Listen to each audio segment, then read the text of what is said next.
வணக்கம். எங்களுடைய காலேஜில் பார்த்தீங்கன்னா பிபிஏ ஃபர்ஸ்ட் இயர் முடிச்சு நீங்கள் செகண்ட் இயர் காலேஜ் எடுத்து வச்சிருக்காங்க. ஸோ இந்த மாணவர்கள் ஃபர்ஸ்ட் இயரில் ட்ரைனிங்கில் என்னென்ன விஷயங்களை கற்றுக்கிட்டாங்க, மந்த்லி என்ன ஸ்டைஃபன் வாங்கிட்டு இருக்கிறாங்க அப்படின்னு நம்ம டேரெக்டாக அவங்கள்ட்ட கேட்டு தெரிஞ்சுக்கலாம். சொல்லுங்கள், நம்ம நேம் ஃபர்ஸ்ட் இன்ட்ரடியூஸ் ஆகிக்கலாம். என் பேர் ஸ்ரீதர். நான் பிபிஏ ஏர்லைன்ஸ் ஏர்போர்ட் மேனேஜ்மெண்ட் படிக்கிறேன். செகண்ட் இயர் இப்போ வந்துருக்கேன். நான் பெங்களூர் ஹோட்டல் ஏராக்ரேனில் எனக்கு ட்ரைனிங் போட்டிருக்காங்க வித் 8,000 ஸ்டைஃபன். ஓகே, நீங்கள் பேசிக்கலி நீங்கள் எந்த ஊர் வந்துருக்கீங்க? நான் வந்து மதுரை தான், பட் நான் ஸ்டடீஸ் எல்லாம் குஜராத்தில் படிச்சிருக்கேன். ஸோ நான் குஜராத்தில் வந்து நீங்கள் வந்து பிபிஏ ஜாயின் பண்ணி படித்து இப்போ ட்ரைனிங்கில் இருக்காங்க ஸ்டேஷனோட. நீங்கள் எது? நான் என் பேர் எஸ் ஹரிஸ். நான் வந்து மதுரை அண்ணா நகரில் இருக்கேன். இப்போ பெங்களூரில் லிராய் கிராண்டில் இப்போ 3 months கம்ப்ளீட் ஆகிடுச்சு. இன்னும் 3 months இருக்குது. ஓகே, என்ன டிபார்ட்மெண்ட் இருக்கீங்க, என்ன ஸ்டைஃபன் வாங்கிட்டு? இப்போ நான் எஃப்என்பி சர்வீஸில் இருக்கேன். 3 months. அடுத்த next 3 months reception. Okay, 8K stipend வாங்க. 8,000. ஸோ என்னென்ன லாங்குவேஜஸ்லாம் உங்களுக்கு இம்ப்ரூவ் ஆயிருக்கு அந்த ட்ரைனிங் மூலிமா? சொல்லுங்கள், என்னென்ன லாங்குவேஜ் கற்றுக்கிட்டீங்க கொஞ்சம் ஓரளவுக்கு இம்ப்ரூவ் ஆயிருக்குன்னு சொல்கிற மாதிரி? ஹிந்தி இந்த இதில். ஸோ ஹிந்தி பேசிக்காக நீங்கள் +2 வரைக்கும் படித்ததே இல்லை. இப்போ இங்கே ட்ரைனிங்கில் இருக்கிற மாதிரி ஹிந்தி கொஞ்சம் பேசிக்காக கொஞ்சம் தெரிஞ்சுக்கிது. இங்கிலீஷ் கம்யூனிகேஷன் இம்ப்ரூவ் ஆயிருக்குதா? இங்கிலீஷ் ஃபுல்லாக இங்கிலீஷ். ஓகே, ஸோ அந்த 8 hours 10 hours ட்ரைனிங்கில் ஃபுல்லாமே இங்கிலீஷ்லாம் பேசி ஆகணும். ஸோ அவங்களுடைய லாங்குவேஜ் கொஞ்சம் இம்ப்ரூவ் ஆகுது. அதுக்குரிய ட்ரைனிங் தான் இந்த ட்ரைனிங்ன்றது. அவங்க போய் மணி ஏர்ன் பண்ணுறதுலாம் ரெண்டாவது விஷயம் தான். ஃபர்ஸ்ட் அவங்களோட கம்யூனிகேஷன் ஸ்கில் டெவலப் ஆகுதான்றது தான் ஃபர்ஸ்ட் விஷயம். ஸோ அந்த ஸ்கில் டெவலப் ஆச்சுன்னா ஏர்லைன்ஸில் ஸ்டீவர்டாவோ அல்லது கிரவுண்ட் ஸ்டாஃபாவோ அவங்களுக்கு ஈஸியாக முடியும். அதுக்குரிய ட்ரைனிங்ல இப்போ இருக்கிறாங்க பசங்க. ரியல் டைம் ப்ராக்டிக்கல் ட்ரைனிங் சொல்லுவாங்க for communication skill orient program. நீங்கள் சொல்லுங்கள், உங்கள் நேம், எந்த ஊரில் வந்துருக்கிறீங்க? என் பேர் Sathish Kumar. BBA airlines and airport management படிக்கிறேன். சென்னையில் ட்ரைனிங் போட்டுருக்காங்க.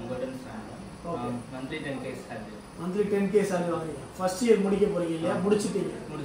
முடிச்சிங்க, மந்த்லி 10K வாங்குறீங்க. Fine, very good. Hello everyone, my name is K. Venkatesh Prabhu. நான் வந்து BBA airlines and airport management first year முடிச்சு செகண்ட் இயர் ஸ்டெப் பண்ணியிருக்கேன். நான் வந்து சென்னையில் ஹோட்டல் கோல்டன் ஸ்பேன்ற ஹோட்டலில் வந்து 10,000 ஸ்டைஃபன் நான் வாங்கிட்டு இருக்கேன். பை யூஸிங் தட் நான் வந்து பேரண்ட்ஸ் கிட்ட நான் வந்து எதுவுமே கேட்காம அந்த இது வந்து யூஸ் பண்ணி நான் வந்து என் ஃபீஸை நானே பே பண்ணிட்டு இருக்கேன். Thanks for Boston டாலன்ஸ். ஸோ இதுதான் எங்களோட ஸ்டூடெண்ட்ஸோட சக்ஸஸ். அது படிக்கும் போதே மந்த்லி ஒரு அமௌண்ட் ஏர்ன் பண்ணும்போது ஒரு பொறுப்புக்குள்ளே வருவான். அப்பா அம்மா நம்மளை கஷ்டப்பட்டு இவ்வளோ காலம் படிக்க வச்சிருக்கிறாங்க, ட்ரெஸ் எடுத்து கொடுத்துருக்குறாங்க. அப்போ அந்த பேரண்ட்ஸ் நம்ம ஏதாவது சப்போர்ட்டிவாக இருக்கணுன்றதான் ஒரு தாட்டாக இருக்கும். இது எங்களுக்கு பார்த்தீங்கன்னா, நான் படித்த ஸ்கூல் பார்த்தீங்கன்னா ஜெயராஜாண்டா ஸ்கூல், நாமக்கல்பட்டி மதுரையில் இருக்குது. எங்கள் ஸ்கூலில் பிரின்சிபல் சார் பாலச்சந்திர சார் அப்போ சொல்லுவாங்க. நான் சொல்கிறது 97, 98, 99 சொல்கிறேன். ஒரு 25 years பேக்.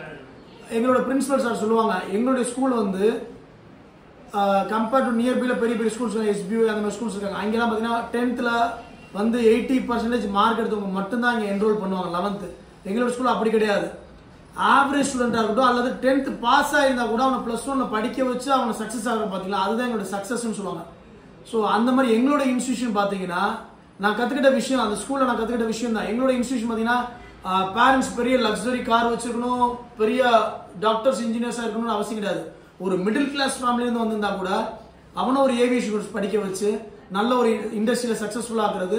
அண்ட் அவங்களுக்கு ஒரு பொறுப்பு வரும். அதுதான் இங்கே ஃபர்ஸ்ட். அவங்க ட்ரைனிங் மூலிமா மார்னிங் 6 o'clock அப்படின்னா 6 o'clock ஷார்ப்பாக அவங்க இருந்தாலும் இல்லையா? அவங்களுக்குலாம் டைமிங் அப்படி தான் இருக்கும் இல்லையா? என்ன மாதிரி டைமிங் உங்களுக்கு? 8 to 8 கிளீன் ஷேவில் இருக்கணும், ப்ராப்பர் க்ரூமிங்காக இருக்கணும், டிசிப்ளின் அங்கே லேர்ன் பண்ணிக்கிறாங்க. அவங்களோட கம்யூனிகேஷன் ஸ்கில் அவங்களுக்கு வந்து நல்லா டெவலப் ஆகும். அந்த எக்ஸ்பீரியன்ஸ் சர்டிஃபிகேட் இருந்தால் எண்ட் ஆஃப் த டிகிரி ப்ரோக்ராமில் 100% ஜாப் கேரண்டி. ஸோ இந்த 3 விஷயங்கள், டிசிப்ளின், மணி ஏர்ன் பண்ணுறாங்க, ஃபேமிலிக்கு ரொம்ப சப்போர்ட்டிவாக இருக்காங்க, அவங்களோட ஸ்டடீஸ் அவங்களே பார்த்துக்கிட முடியுது, எண்ட் ஆஃப் த டேல 100% ஜாப் கேரண்டி. இப்படி நினைக்கக்கூடிய மாணவர்கள் மட்டும் எங்களோட காலேஜை சூஸ் பண்ணுங்க. கண்டிப்பாக எங்களால் வேலை வாய்ப்பு உத்தரவாதம் கொடுக்க முடியும். நன்றி, வணக்கம். Thank you sir.